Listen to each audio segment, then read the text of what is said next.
So today we're going to be covering in detail how to get a pup introduced to obstacles. So of course we're starting with something super simple, just a box. If your pup's apprehensive to it, that's okay. It's kind of what you're looking for, because the whole point is to teach confidence and trust with your dog. Sit. Good sit. So the nice thing, it's going to be a little easier with him anyway, because he's a pretty confident pup. So you want to take advantage of that as much as possible. So, alright, come on, bud. So if they're not quite a big fan of touching it, you can touch it to show them that there's nothing to be afraid of. Because of course they're going to learn through touch. They're going to think it's, essentially they're going to assume it's dangerous until they realize it's not. Good boy. So ideally, if they just put their paws on it, that's fine. Especially for some nervous dogs, that's going to be a big breakthrough. So just let them sit there and chill and relax. You don't want to rush them through it. With him, I'm not too worried about rushing through. That's kind of his style. So I'm going to use a little bit of pressure up on the leash, see if he's going to follow forward. This is a bit of an awkward phase because dogs aren't very good at using their back end right off the hop. They'll almost always look like they have no back legs. And they have no idea they can jump up on stuff. Come on, bud. You can see he was trying to use his back paw. Come on, bud. Come on. So a little bit of pressure and I'll help as much as possible. Come on. Good boy. And he came off, that's okay. Right now the struggle, of course, is getting him to use his back end. Now the important thing with the leash is I'm not dragging him over it. I am applying some pressure for him to follow, which is why it's really important to have a properly fit leash that's up nice and high. It's not going to be harmful on their throat if we've got something that's improperly fit. So if you see here, his collar hangs low, which is why we don't, it's not properly fit right now. It's just bling for his tag. We don't really care. This is up high properly where it should be. And the nice thing is they'll follow, almost like a horse. You can guide them with their face very easily. It's the same idea. Come on. Good boy. Good boy. So of course, yes, I want him to stay on the box. The trouble spot right now is him getting to use his rear end. So that's okay. Even if he gets out on the box and bails right away, that's still repeating the behavior that we're trying to perfect. Let's go, come on. All the way, come on. Yeah, good boy. So it's really just a little bit of pressure. He's got to move on his own. Come on, let's go. Good boy, good boy. And then he just sits there and chills. Especially if, sit. You want to sit on it for me? Good sit. Especially if it is a dog that's quite afraid of it at first, and it's pretty natural. Especially if they're in that phase where puppies are pretty curious and adventurous, and they start to stranger danger, and everything is out to get them.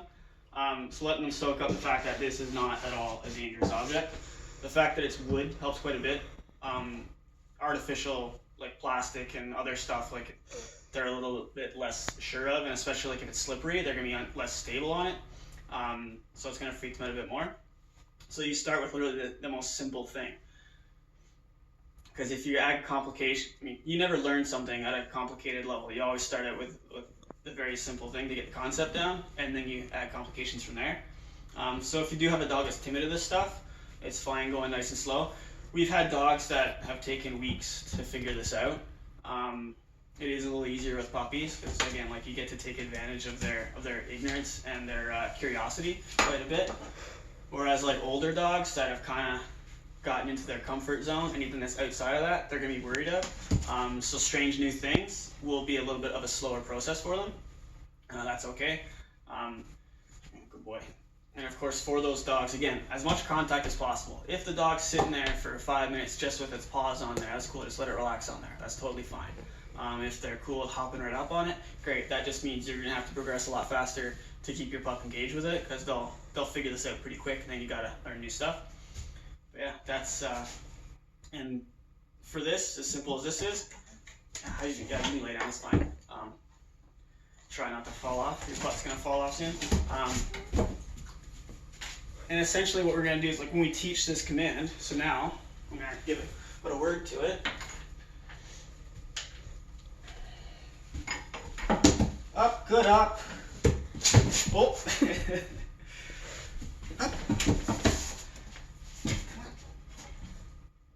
Up. Once your other leg gets up there, you get the food. Good boy.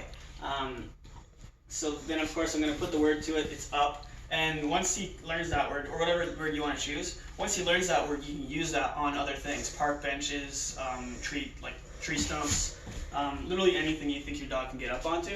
And the nice thing too is that it gives them a lot more to do when you're out on your walks, because it is really fun to throw your dog up on stuff. And then of course it's a really good confidence builder. And of course you also will get lots of trust with your dog. Because for example, like you helped it through something that it was scared of. A lot of people, they get kind of stuck because their dog is afraid and they're like, oh no, I can't have my dog near it. Just take a quick second to assess it. Should my dog be afraid of the table? No? Okay, help it get through it. Then your dog's gonna realize that you won't put it through anything it can't do.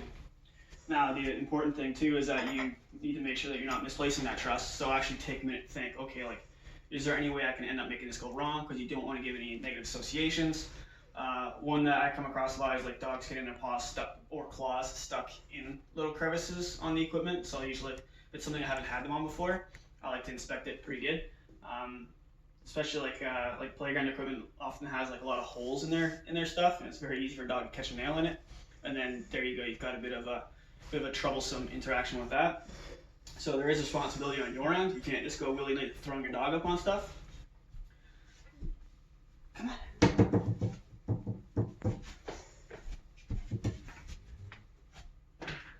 You're getting tired, aren't you?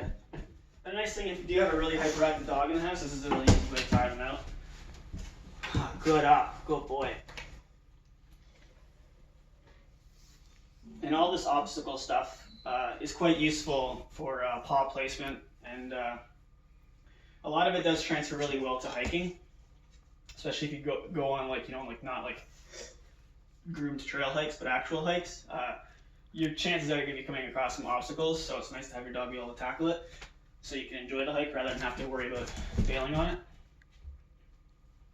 Yes, that's the basics to introducing a pup to an obstacle. And then we'll be covering some more advanced concepts and obstacles down the road. And the nice thing is you can get, I mean, this is a custom-made box, but you can buy boxes that work perfectly for this at any hardware store. It's pretty convenient. And like I said, if it's a really cold day and you gotta do something with your dog, this is a really fun way to tire them out and teach them something new. Yeah, and that's all there is to it for the beginning of the concept.